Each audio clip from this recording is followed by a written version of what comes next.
Hello everyone, কেমন আছো তোমরা সবাই? আশা করছি খুব ভালো আছো। সঙ্গীতাস লাইফে তোমাদের সবাইকে জানাই অনেক ওয়েলকাম। তো সকালবেলা ঘুম থেকে উঠে দেখো বিছানাটা তুললাম। এখন তো বলতে গেলে শীত পুরো চলেই গেছে, গরমও পড়ে গেছে, শীতের কোনো বালাই নেই। তবুও দেখো খাটের ভিতর কতগুলো লেপ কম্বল এগুলো রয়েছে, এগুলো শুধু খাটেই থাকে। আর এই যে কতগুলো জামা কাপড় ছিল, সেই জামা কাপড়গুলো ভাঁজ করব। সে আগের দিন সরস্বতী পুজোর সময় সেই সব কিছু পরা হয়েছে, কিছু জামা কাপড় ধুয়েওছি, সেগুলো শুকানো হয়েছিল, চেয়ারের পর ছিল, সেগুলো আর ভাঁজ করা হয়নি। তো দেখো এক এক করে ভাঁজ করছি। আর এই সোয়েটারের তো কোনো প্রয়োজনই নেই, কারণ শীত তো নেই এখন। শীত কোথায় চলে গেছে, সত্যি গরমও পুরো পড়ে গেছে। চৈত্র মাস পড়তে না পড়তে এই যে ফাল্গুন মাসেই এত গরম, আর তো চৈত্র মাস পড়েই আছে। তো এই জন্য ভাবছি এই বছরটা যে কি গরম দেবে, ভীষণ কষ্টও লাগছে। গরম শীত তবুও সহ্য করা যায়, গরমে কষ্ট করে থাকা যায় না। দিনে তো 4-5 বার স্নান করতে হয় আমার, বিশেষ করে, জানি না কার কেমন করতে হয়। তো দেখো এই যে সব বালিশের কাভারগুলো ভাঁজ করে এখন রেখে দিচ্ছি। আর গরম শীত গরম তো পড়ে গেছে, তো মেয়েটাকে ভেবেছি টাকও করিয়ে দেবো। এই যে দেখো ছাদে চলে এসেছি, মেয়েটাকে আমার শাশুড়ি মা টাক করিয়ে দিচ্ছে।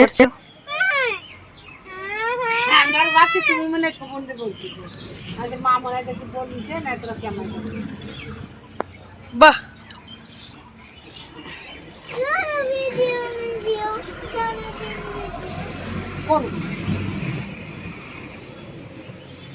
তাই কি হয়েছে বা? তোমার চুল তো ভালো হবে।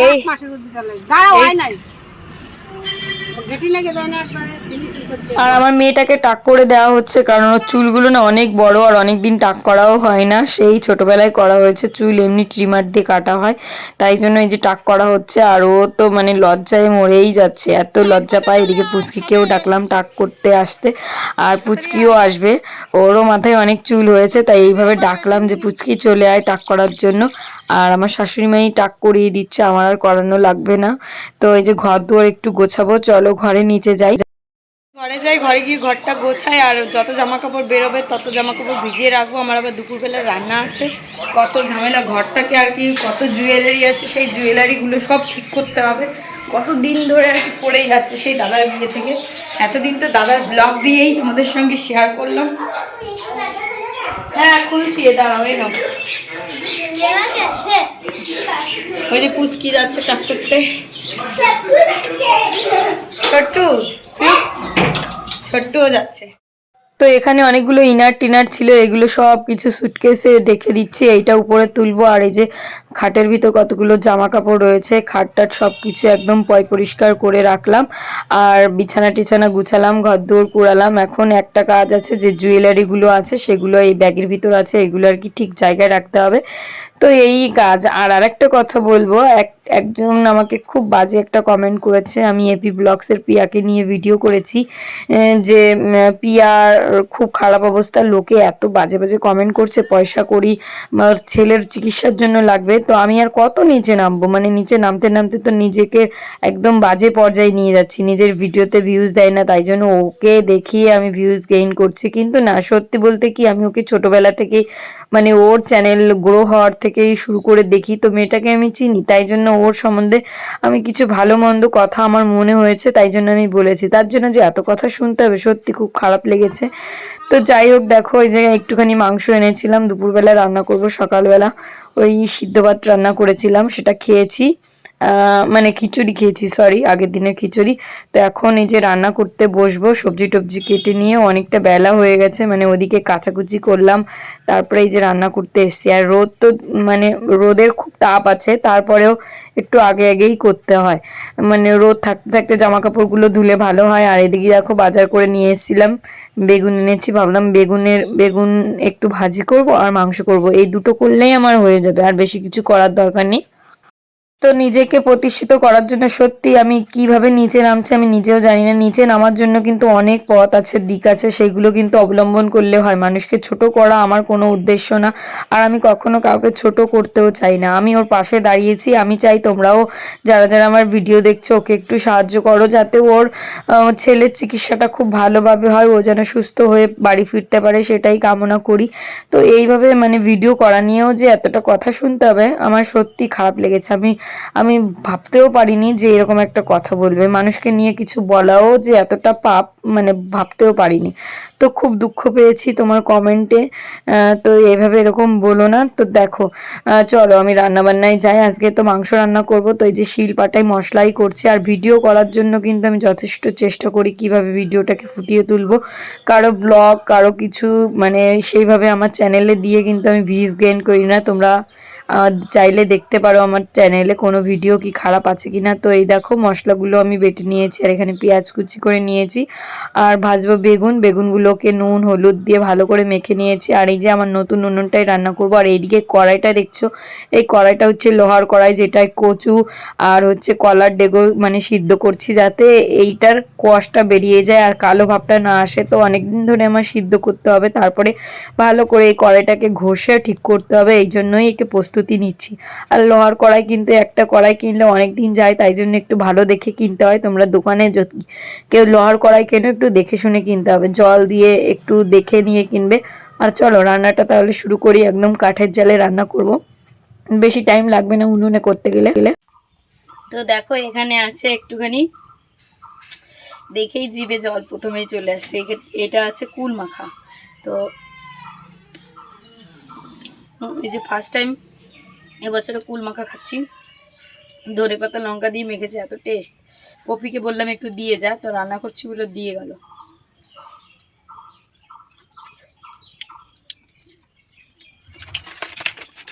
চলো আমি এটা খাই আর রান্না করি। তো এই যে দেখো বেগুনগুলো একবারেই দিয়ে দিয়েছি, কারণ অনেকগুলো বেগুন মানে এই কড়াইতে ধরে যাচ্ছিল। আর তেলটাও বেশি করে দিয়েছি যাতে বেগুনটা ভাজা হয়ে যায়। এই তেলেই আবার ভেবেছি আলুটাও ভেজে নেব। তো এই যে দেখো আর একটু তেল দিয়ে দিলাম, একটুখানি তেল ছিল, বেগুনগুলো ভাজা হয়ে গেছে। এখন আলুগুলো ডুবু ডুবু করে কেটে নিয়েছি, ডুমু ডুমু করে। সেই তেলেই ভালো করে আলুগুলো ভাজা হয়ে গেল। এই যে এখন তুলে নেব। তো আলু না ম্যাক্সিমাম দিন আমি ভেজে দিতাম না, এখন ভাবছি যে অনেকটা তেল রয়েছে আমি ভেজেই দিই, তাহলে একটু অন্যরকম লাগবে, তাই না? তো চলো মাংসটা রান্না করি। আর এটা হচ্ছে পোলট্রির মুরগি। তো প্রথমে দিয়ে দিলাম জিরে, তার ভিতর দেবো তেজপাতা শুকনো লঙ্কা ফোড়নে। একবারেই ফোড়নটা দিয়ে নিলাম, একবারেই ফোড়ন দিলে পরে আর আমার দুইবার করে ঝামেলা লাগবে না। আমি ম্যাক্সিমাম টাইমই দুবার ফোড়নে দিয়েই রান্না করি।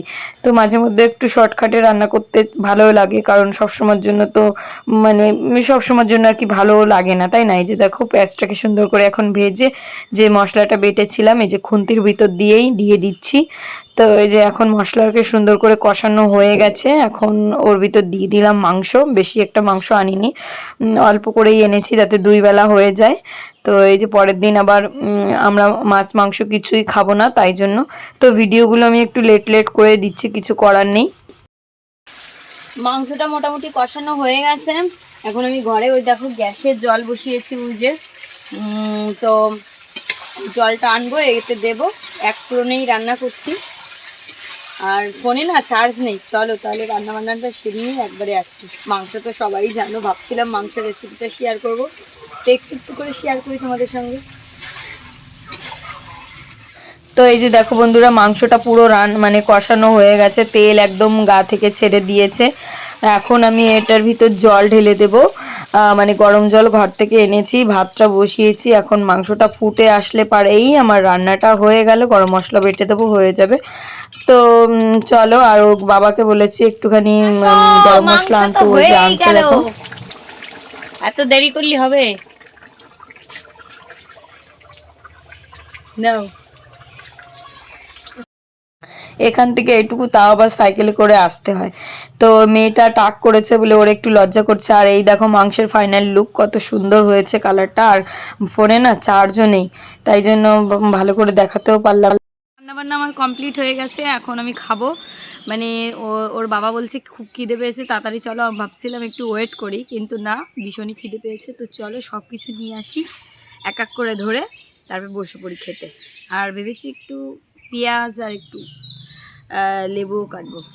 আর এদিকে দেখো মানে আমি এখন লেবু কাটবো আর ভাত টাত সব কিছু আনবো, লেবু সঙ্গে পেঁয়াজ আর হচ্ছে টমেটো, এগুলো কাটবো স্যালাডের জন্য। আর ভাতটা না খুব গরম, প্রথমে ধরতে গিয়ে হাতটা পুড়ে গেছে, তারপরে ভাবলাম যে নুড়িটা দিয়ে ধরে আনি। আর ঘর থেকে যে সব কিছু ধরে এখন টেবিলে আনবো। ওর বাবাও বলেছে খিদে পেয়েছে, তাড়াতাড়ি আসবে খেতে।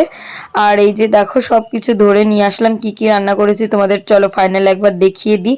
আর আমার ঘরটা দেখতে কি সুন্দর লাগছে, টিনের ঘরটা। তোমরা অনেক দিন আমার এইরকম ডেইলি ব্লগ দেখো না, কারণ আমি বিয়ের ভিতরে এতগুলো ব্লগ দিয়েছি, আমি সত্যি ব্যস্ত ছিলাম আর তাই জন্য প্রতিনিয়ত ব্লগ করা হয়নি। তো বন্ধুরা দেখো শীত তো একদমই চলে গেছে, তার ভিতরে এই রোদ্রে খেতে বসে মনে হচ্ছে গরম লেগে যাচ্ছে। দেখিস ঢাকনা আছে এখানে। আজকে একদম সিম্পল মেনু, ভাত বেগুন ভাজা আর চিকেনের পাতলা পাতলা না মোটামুটি।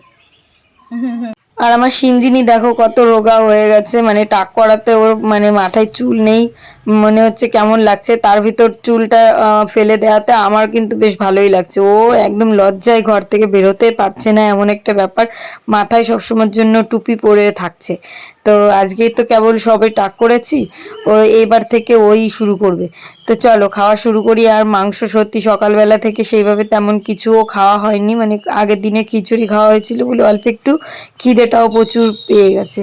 তো ওই যে দেখো মাংস, লেবু টমেটো পেঁয়াজ সব নিয়ে বসে পড়লাম বেগুন ভাজার সঙ্গে, আর মেয়েটাকে বেছে বেছে দিচ্ছি।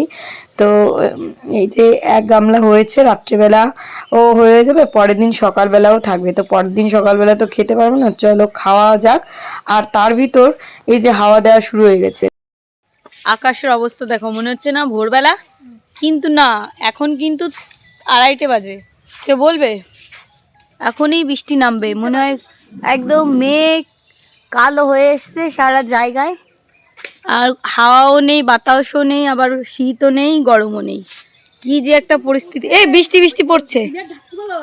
তো হঠাৎ করে ওয়েদারটা কি হয়ে গেল, পুরো অন্ধকার হয়ে এসছে। খাওয়া দাওয়া তো হয়ে গেছে, এখন টুকটুক করে সব কিছু ঘরে নেবো। আর ওর বাবা চেয়ারগুলো সব ঘরে রাখছে। আর বাইরের পরিবেশটা দেখো, মনে হচ্ছে কি মানে সন্ধ্যা লেগে গেছে, কিন্তু আদেও সন্ধ্যা লাগেনি। এখন বাজে 3টে, তো 3টের সময় মনে হচ্ছে সন্ধ্যা লেগে গেছে। আর হাওয়া দেওয়া শুরু করেছে। ওর বাবা বললো এই হাওয়াটা খেও না, ঘরে যাও। তো এখন ঘরে যাচ্ছি, শুয়ে পড়বো একটু। বন্ধুরা রাত্রেবেলায় যে ভাত টাত সব কিছু নিয়ে এসেছি, এখানে মাংস আছে, এখানে ওই বেগুন ভাজা, আর এই যে দুধ ছিল, দুধটাও গরম করেছি, মেয়েটাকে ভাবলাম দুধ দিয়ে খাওয়া। তো আমি এখন সিঞ্জিনিকে ভাত খাওয়াতে বসছি। আর সারাদিন যা বৃষ্টি হলো, বৃষ্টির ভিতরে আমি লম্বা একটা ঘুম দিয়েছি। দেখো বিছানার এখন মশারি রয়েছে, তো এত মশা হয়েছে। তো চলো বন্ধুরা আজকের ব্লগটা কেমন লাগলো অবশ্যই কমেন্ট করে জানিও, যদি ভালো লাগে একটা লাইক করো। দেখা হচ্ছে আর একটি সুন্দর ব্লগ নিয়ে, সবাইকে টাটা বাই বাই।